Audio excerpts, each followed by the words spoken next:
자, 미혹을 받지 않는 것. 사실 미혹이라고 하는 건 우리가 이제 그럴듯한 걸 보고 이제 넘어가는 거예요. 속는 거죠. 사실은 협박과 위협도 있지만 우리를 부드럽게 속이는 미혹도 있습니다. 대개 이제 현실에도 이런 건 많죠. 그래서 그럴듯해 보여서 좋아 보여서 그걸 선택했는데 어려움을 당하는 경우. 대개 이제 뭐 사기를 당하는 것도 여기에 들어가겠고요. 무슨 고수익이 보장되어서 이제 투자했다가 낭패 보시는 분들도 있죠. 근데 지나고 보면 보이스피싱 같은 게 이제 그런 경우였는데 그때 내가 뭐 홀렸었나 봐요. 이제 이렇게들 이제 말씀하죠. 그 당시는 근데 제가 누누이 말씀드리지만 여러분 사기당하는 게 미련해서 당하는 게 아닙니다. 그 사기꾼이 딱 이렇게 만들어 놓은 그 상황으로 들어가면 제 아무리 똑똑하고 제 아무리 전문가도 사실은 벗어나기가 좀 어려운 거죠. 그 똑같은 것을 안다면 모를까 자기가 예상하지 못했던 어떤 스타일의 사기를 당하게 되면 사람들 뭐 넘어갈 수밖에 없는 건 뭐 부지기수입니다. 그러니까 늘 말씀드리지만 사기를 안 당하는 것이 복인 것이지 나는 절대 안 넘어가 저 사람들 미련하구만 이런 거는 지혜로운 말은 아닌 것 같아요. 그러니까 이제 우리가 미혹 받지 않도록 사실은 미혹은 우리 도처에 있는데요. 그런 걸 보면서 미혹당하지 않는 방법은 뭘까? 오늘 본문에서는 그걸 명확하게 하나님의 징조에 대한 이해가 있으면 이제 미혹당하지 않을 수 있다. 이제 이렇게 결론을 내릴 수 있고요. 이 징조에 대해서 예수님이 이제 오늘 설명을 하죠. 마지막 때에 있을 징조. 그런데 그 설명하기 전에 1절, 2절을 보시면 제자들이 예수님에게 한 건물에 대해서 말씀을 하세요. 이야기를 나누세요. 이게 성전 건물인데요. 이 성전에 대해서 제자들이 뭐라고 하느냐 하면 선생님 보소서 이 돌들이 어떠하며 이 건물들이 어떠하니까. 자, 이 말은 선생님 보십시오. 이 돌 좀 보세요. 선생님 이 건물 좀 보세요. 이런 말인데 여러분 이거 좋은 뜻으로 한 걸까요? 안 좋은 뜻으로 한 걸까요? 이게 좀 사실은 예수님 당시에 성전은 건물이 있었습니다. 솔로몬이 지었던 성전은 없어졌죠. 그리고 포로로 돌아와서 지었던 스룹바벨 성전도 사실은 무너졌거든요. 그런데 사실은 이 성전 자체가 당시에 헤롯 왕이 유대인들의 환심을 사기 위해서 남아있는 성전터에다 증축을 하고 있던 상황이에요. 그래서 이 성전을 요한복음 2장에 보면 이게 46년 동안 짓는 성전이다 하는 표현이 나오는데요. 이게 어마어마했던 겁니다. 헤롯이 돈을 들여서 이 유대인들 전체를 잘 평화적으로 통솔하려고 하다 보니 여기에 돈도 많이 내게 되고 또 오랜 기간 걸려서 큰 건물을 짓고 있었던 거예요. 어느 정도 컸느냐 하면 이 건물에 들어가는 돌 자체가 길이가 한 12m짜리가 막 들어가는 겁니다. 그러니까 대리석으로 짓는 거예요. 그러니까 사실은 규모가 엄청나죠. 그런 거 보면 압도당합니다. 이 사람은 큰 그 거대한 건축물 앞에 있으면 그 자연도 마찬가지인데요. 큰 산이나 높이 있는 파도나 이런 거 보면 사람이 상당히 그 앞에 위축이 되죠. 근데 사람이 만든 건축물이 어마어마하게 크면 이거 보고 상당히 놀랍니다. 제가 춘천에 이사 올 때 제가 교회 하나 보고 깜짝 놀랐어요. 저는 지금도 마찬가지인데 그 앞을 지날 때마다 깜짝깜짝 놀랍니다. 와, 이렇게 큰 교회가 있네. 그 교회는 다름 아닌 그 안디옥 교회라는 교회인데요. 사실은 제가 살았던 지역에는 뭐 대구나 서울에서는 그 교회보다 더 큰 건물의 교회들 참 많았거든요. 제가 중학교 같은 중고등학교 때 살았던 데는 우리나라에서 최초로 100억 원이 넘게 돈이 들여서 지어진 대리석 교회, 서울 충현교회죠. 거기가 우리나라에서는 어떤 역사를 새로 쓴 교회 건축의 역사를 새로 쓴 교회인데요. 어마어마합니다, 진짜. 엄청나게 크고 뭐 100% 내리석이에요. 그리고 잠실에는 그 유명한 크리스탈 교회가 있습니다. 유리로 지어진 교회. 송파구에 있습니다. 올림픽공원 바로 앞에 있죠. 거기서 제가 교회가 아니라 올림픽공원에서 웨딩 촬영했는데. 그리고 또 있습니다. 최근 21세기 들어서는 우리나라의 개신교 역사상 가장 많은 돈을 들여서 지은 1,000억 넘게 들여서 지은 서초동 사랑의 교회. 지금도 그 기록은 깨지지 않고 있는 걸 제가 알아요. 뭐 그 외에도 뭐 세eden 교회라든가 사실은 크게 땅값이 워낙 비싸다 보니까 뭐 할렐루야 교회 분당에 있는 교회라든가 뭐 엄청난 교회들 많지만 춘천 안디옥 교회는 제가 볼 때 가장 커 보이는 교회였어요. 왜냐하면 주변에 큰 건물이 없기 때문에 첫째. 그리고 4차로의 그 대로변 교차로에 있는 위치가 너무 근사해 보이고 고속도로에서 나오자마자 딱 등장하는 그 대리석 건물은 전 지금도 그 앞을 지나갈 때마다 오 대단하다. 건물 되게 크다. 그리고 거기 보면 옆에 이제 돌아가는 남의 교회 자꾸 얘기하면 좀 죄송하긴 한데 돌아가는 그 전동 현수막이 있습니다. 전동 현수막. 거기 쓰여 있는 글귀도 전 너무 인상적으로 봤어요. 야, 21세기에 이런 표현을 여전히 쓰고 있는 교회가 있구나. 대단하다. 이건 정말 진정한 어떤 전통을 지키는 보수의 상징인 것 같다 하는 생각이 들면서 최근에 이제 제가 방송에 그 원로 목사님도 모셔서 이렇게 인터뷰도 했는데요. 그래서 제가 이사 오던 날 하여튼 보면서 와 대단하다 했는데 사실은 뒤집어보면 그때가 그 교회 제일 어려웠던 때였던 것 같아요. 자, 제가 건물 얘기를 하는데요. 사실 우리 소양교회는 건물이 잘 보이지 않습니다. 그렇죠? 건물이 보이지 않아요. 우리 교회를 구글로 검색을 해보면 놀라운 글들이 많이 올라와 있습니다. 골목 안에 있어서 별것 아닌 것 같은데 예배실에 들어가보면 사람 많아서 놀라는 교회 이렇게 써 있어요. 구글에. 아무도 안 보셨을 거예요. 한번 그거 검색해 보세요. 구글에 있는 그 건물 검색 이런 거 해보시면 너무 재밌는 글들이 많아요. 그러니까 우리 교회 와서 한번 예배드리고 가면서 그런 데다가 막 쓰신 분들이 있어요. 네이버 그 플레이스나 이런 데도 우리 교회가 어떤 식으로 사람들에게 평가되고 있는가를 보면 명확합니다. 예. 뭐 비탈길에 있어서 주차가 어렵지만 뭐 은혜가 있는 뭐 이렇게 써 있어요. 뭐 단점과 장점을 아주 한 번 와서 딱딱 집어내는구나 하는 걸 이제 보는데 그런데 건물은요. 사람들이 눈으로 보면서 직관적으로 평가하는 겁니다. 자, 제자들이 예수님에게 성전 건물에 대해서 뭐라 그러냐면 예수님 이 돌들 한번 보세요. 와, 예수님이 건물 한번 보세요. 대단하지 않습니까? 라고 말하는 거예요. 이 제자들은 지금 성전의 그 크기 앞에 감탄하는 장면이에요. 이게 대단하지 않습니까? 이런 거죠. 그런데 예수님이 너무도 놀라운 우리가 잘 아는 말씀을 하시는데 그게 바로 여기에 나와요. 네가 이 큰 건물을 보느냐? 돌 하나도 돌 위에 남지 않고 다 무너뜨려지리라. 너무 무서운 말씀 아닙니까? 대단히 큰 건물이에요. 예루살렘 성 안에서 그냥 너무너무 큰 건물. 예루살렘 성 자체도 크다고 생각되지만 그 안에 있는 이 성전에 대한 것은 크기는 물론이고 그 성전이 갖는 의미를 생각하면 유대인들에겐 절대적인 장소거든요. 그런데 차라리 이렇게 말씀하셨으면 좀 편했을 거예요. 야, 성전은 건물이 다가 아니야. 그 안에 하나님의 은혜가 있어야지. 뭐 이렇게 말씀하셨으면 그래도 좀 난데 돌 위에 돌 하나도 남지 않고 싸그리 없어질 거다. 싸그리란 말은 없지만 다 무너뜨려지리라. 야, 이건 저주도 이런 저주가 어디 있겠어요. 그렇죠? 예수님 말씀은 제자들에겐 충격이었을 겁니다. 와, 저걸 쌓는데 얼마나 시간이 걸려요. 쌓는데 한 층을 올리는데 당시에 기중기 같은 그런 뭐 큰 기계가 있는 것도 아니고 사람 손으로 다 하는 거예요.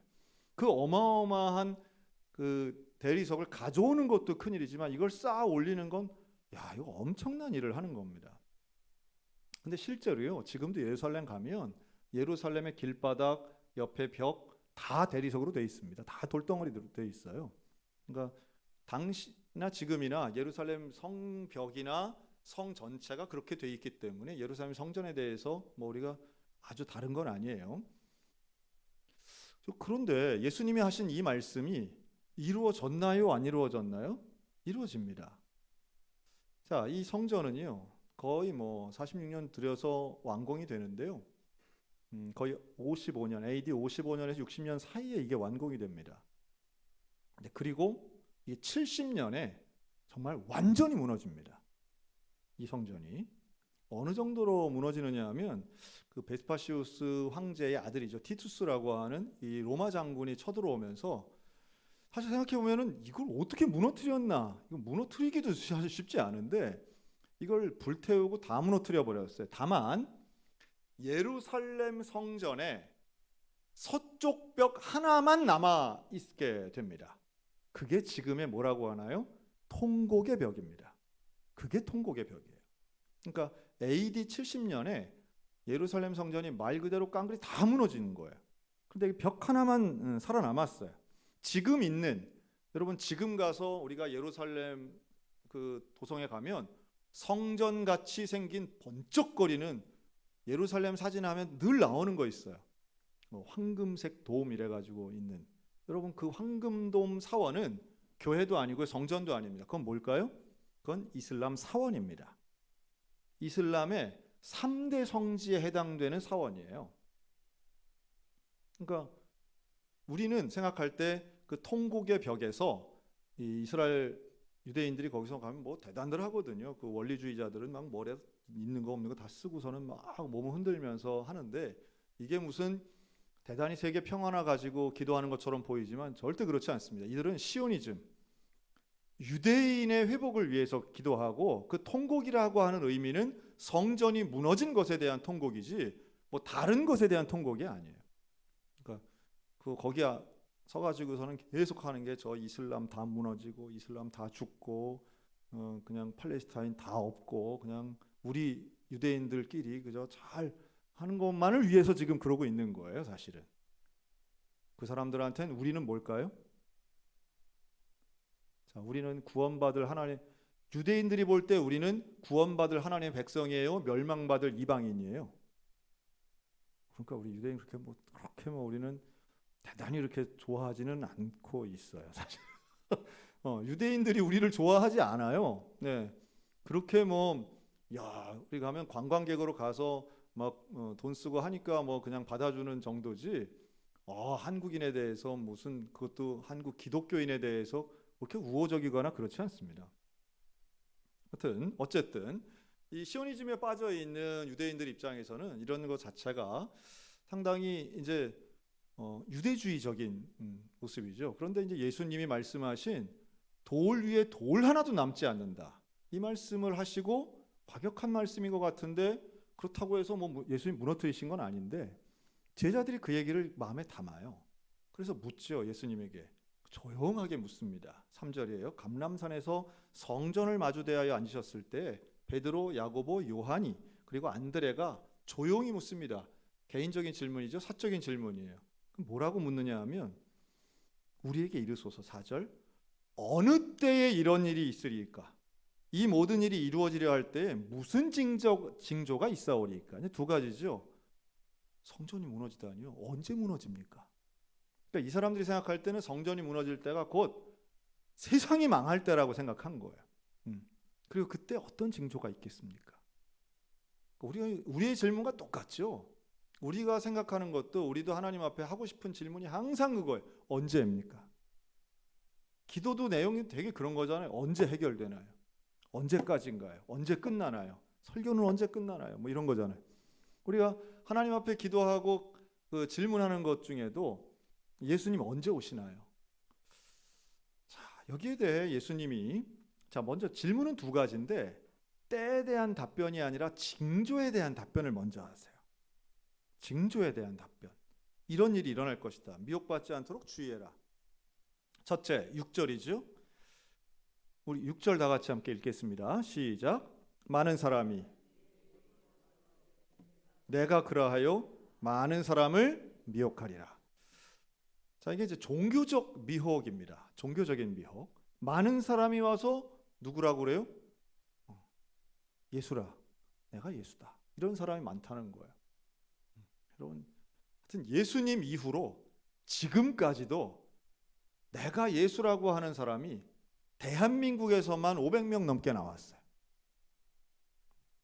네, 맞습니다. 미국엔 더 많아요. 미국엔 왜 그렇게 많나 몰라요. 미국에는 하여튼 자기가 구세주라고 하고 메시아라고 하고 예수라고 하는 사람 되게 많습니다. 70년대도 엄청나게 많았고 21세기에도 많습니다. 지금도 있습니다. 그런데 문제는 그러한 미혹에 넘어가는 사람이 있어요, 없어요? 있습니다. 지금도 있어요. 뭐 멀리 갈 필요가 뭐가 있겠어요. 우리 지금 한국 사회에 있는 이단들의 공통점이 그런 거죠. 이단들 저거 어떻게 저런 데 넘어가? 아니 어떻게 저렇게 저런 할머니한테 어떻게 넘어가?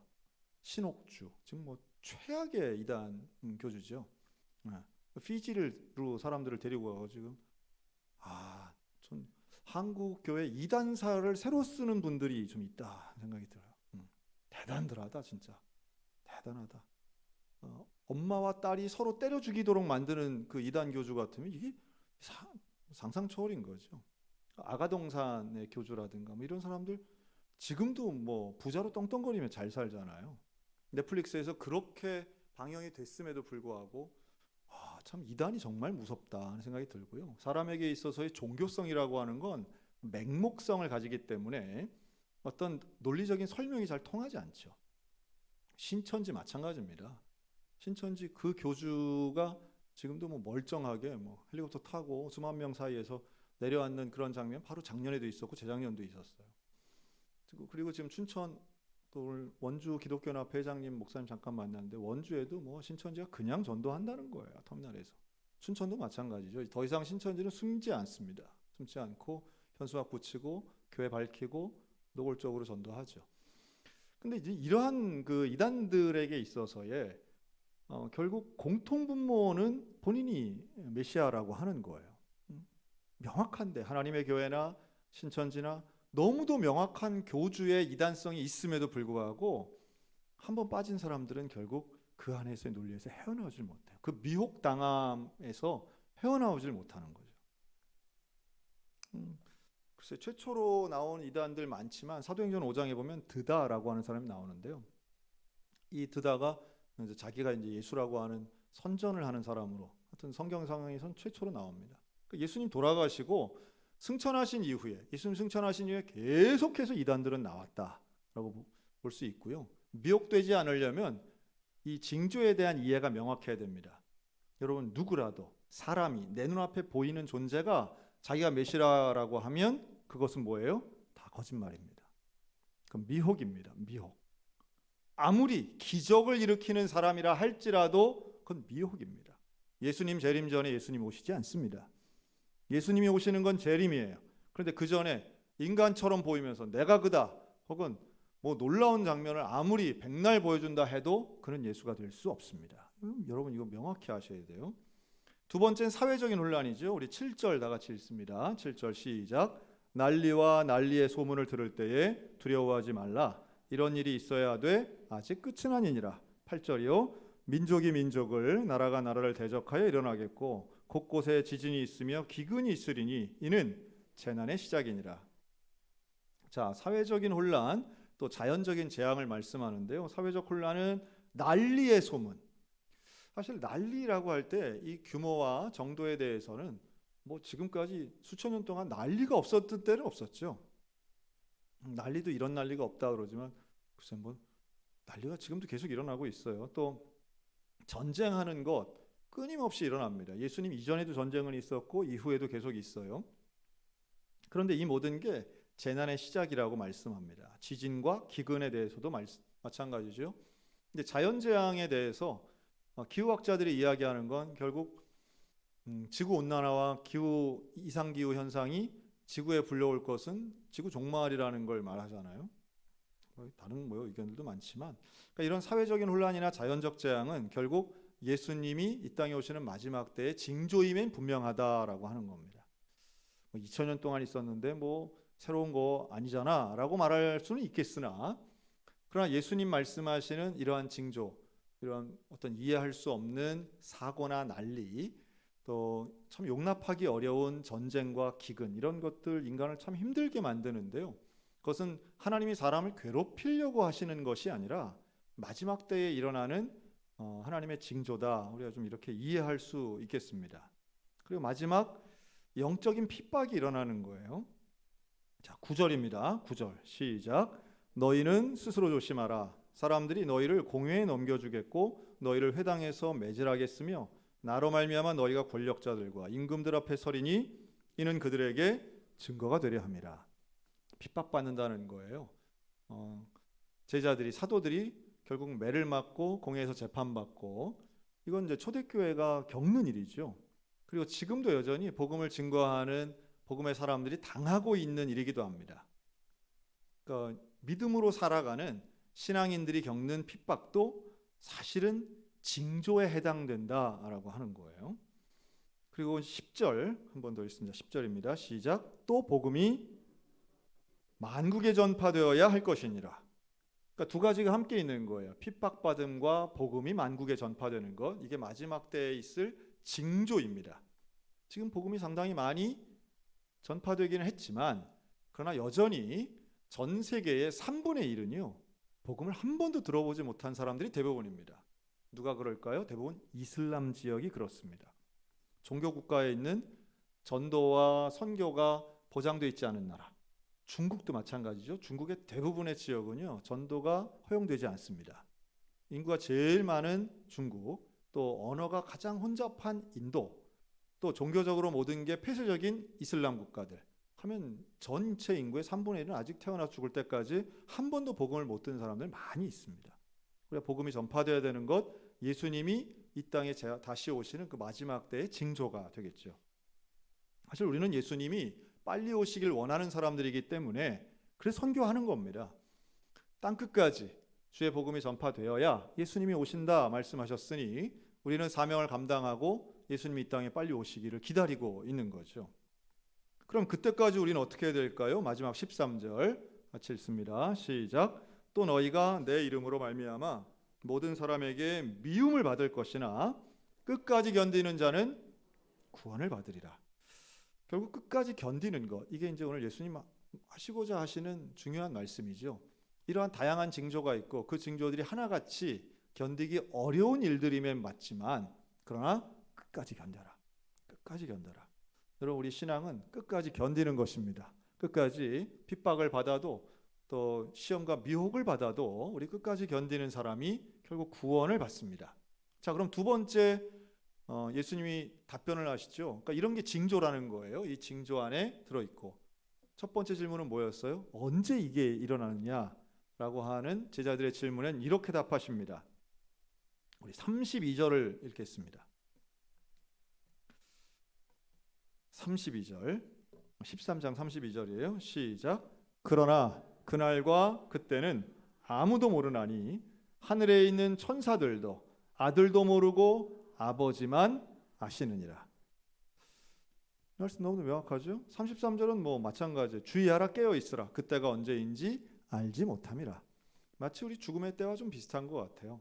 명확한데 죽는다는 사실은 명확하지만 언제 죽을지 모르는 것처럼 예수님이 오시는 건 명확한데 언제 오시는지는 모른다는 거예요. 자, 그러면 이단에 대한 우리의 이해가 명확해지죠. 안다고 말하는 사람은 다 뭐예요? 다 거짓말인 거예요. 거짓말이거나 잘못 얘기하는 겁니다. 여러분 성경을 어떻게 다 합니까? 모르는 거 있습니다. 모르는 부분 많습니다. 그런데 뭔가 뜻풀이 이렇게 맞춤풀이 서로 짝풀이 이래서 다 풀어낸다고 생각하는 또 그런 시도가 신기하고 대단해 보이는 것 같은 거, 이게 미혹에 빠지는 방법입니다. 예수님이 언제 오세요? 모릅니다. 몰라요. 알 수 없습니다. 날짜를 이야기하는 순간 이단되는 것이고, 이것을 모른다고 하셨는데 이것을 알 수 있다 생각하여 연구하는 것은 무의미한 일입니다. 모른다고 말씀하실 때는 아는 것이 필요 없다는 뜻이기도 해요. 그게 중요한 게 아니라 언제 오시느냐가 중요한 게 아니라 예수님이 오신다는 사실이 중요하고, 오시기 위해선 오실 때까지 우리가 해야 하는 사명에 집중하는 것이 충성이요 필요하다는 말씀이죠. 오늘 우리들에게 예수님 분명히 말씀합니다. 미혹받지 않도록 주의하라. 그리고 이 땅에 예수님 말씀하신 징조에 대해 이해하라. 그리고 어느 때인지는 우리는 알 수 없느니라. 우리 예수님 말씀을 명확하게 기억하며 오늘도 미래에 대해 또 현재에 대해 미혹받는 인생이 아니라 사명에 집중하는 충성된 인생 살아가는 우리 모두가 다 되시기를 주님의 이름으로 축원합니다. 아멘. 기도하겠습니다.